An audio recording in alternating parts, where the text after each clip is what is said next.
Richard Ramirez, the night stalker.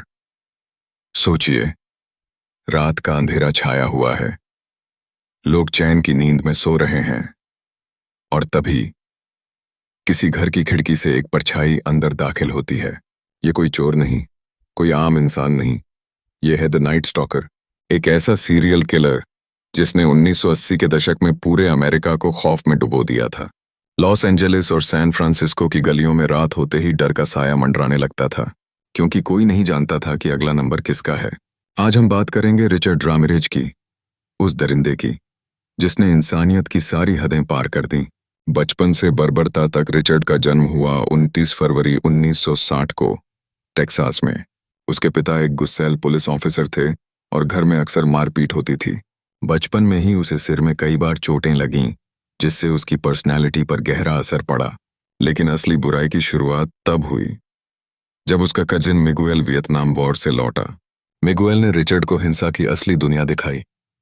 उसने इंसानों को मारते हुए फोटोज दिखाए, और सबसे चौंकाने वाली बात, उसने अपनी पत्नी को रिचर्ड के सामने गोली मार दी। इस घटना ने रिचर्ड की सोच, उसकी इंसानियत को पूरी तरह बर्बाद कर दिया। नशे और शैतान की तरफ झुकाव टीनेज में ही रामिरेज ने नशा करना शुरू कर दिया था, LSD, कोकीन और दूसरे ड्रग्स। और इसी दौरान उसे शैतान की पूजा में दिलचस्पी होने लगी। वो पेंटाग्राम बनाता, खुद को लूसीफर का सेवक मानता और कहता था, शैतान मेरी आत्मा का मालिक है। धीरे धीरे उसने चोरी, ड्रग डीलिंग और रेप जैसी घटनाओं को अंजाम देना शुरू कर दिया। लेकिन असली आतंक 1984 में शुरू हुआ। द नाइट स्टॉकर का आतंक, जून 1945, लॉस एंजेलिस। एक 69 साल की महिला का बेरहमी से मर्डर होता है। उसकी बॉडी पर शैतानी चिन्ह पाए जाते हैं। यह था रामिरेज का पहला मर्डर, और इसके बाद तो जैसे हैवानियत की लहर दौड़ पड़ी। रामिरेज रात को घरों में घुसता, नाकाम ताले, खुली खिड़कियां, दरवाजे, कुछ भी हो, वो किसी भी तरह अंदर घुस जाता। कभी गोली मारता, कभी चाकू से गोदता, कभी लोहे की रॉड से सिर कुचल देता। वो किसी को नहीं छोड़ता था, बूढ़े, बच्चे, औरतें, कोई भी सुरक्षित नहीं था। वो रेप करता, हत्या करता, फिर घरों में शैतानी निशान बनाकर चला जाता। लोगों ने उसे नाम दिया द नाइट स्टॉकर। पुलिस की बेचैनी और मीडिया का तूफान, पुलिस के लिए ये केस सबसे डरावना था।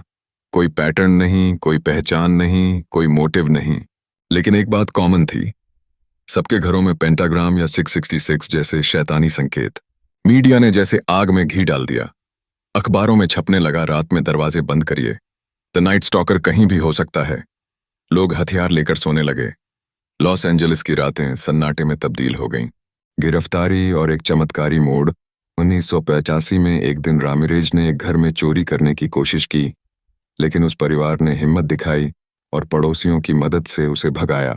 रामिरेज जैसे ही ट्रेन स्टेशन पहुंचा, लोगों ने उसे पहचान लिया और पूरे मोहल्ले ने मिलकर उसे दौड़ा लिया। लोगों ने उसे पीट पीट कर पुलिस के हवाले कर दिया। उसकी गिरफ्तारी किसी चमत्कार से कम नहीं थी। ट्रायल, फैन फॉलोइंग और मौत। रामिरेज के खिलाफ 13 मर्डर, 5 रेप और कई अन्य अपराधों के आरोप लगे। लेकिन ट्रायल के दौरान उसने कोर्ट में भी शैतानी बातें की, हेल सेटन चिल्लाया, हाथों पर पेंटाग्राम बनाया। अजीब बात यह थी कि इतने भयानक अपराधों के बावजूद उसे लेडी फैंस से प्रेम पत्र मिलते थे। कुछ लड़कियां तो उससे शादी करना चाहती थीं। आखिरकार 1909 में उसे डेथ सेंटेंस सुनाया गया, लेकिन 2013 तक वो जिंदा रहा। कैंसर से उसकी मौत हुई। रिचर्ड रामिरेज सिर्फ एक सीरियल किलर नहीं था, वो एक ऐसा साइको था जिसने इंसान की सोच, भरोसे और सुरक्षा की नींव हिला दी। उसकी कहानी हमें याद दिलाती है कि सबसे बड़ा राक्षस कहीं बाहर नहीं, इंसानी चेहरे के पीछे छिपा हो सकता है। अगर आप रात को अकेले हैं और कोई खिड़की पर दस्तक दे, तो 2 बार सोचिएगा, क्योंकि द नाइट स्टॉकर कभी भी लौट सकता है। अगर आपको ऐसी रियल क्राइम स्टोरीज पसंद हैं, तो वीडियो को लाइक और चैनल को सब्सक्राइब जरूर करें। अगली बार हम मिलेंगे एक और डरावनी सच्ची कहानी के साथ। तब तक दरवाजे बंद रखिए और आंखें खुली।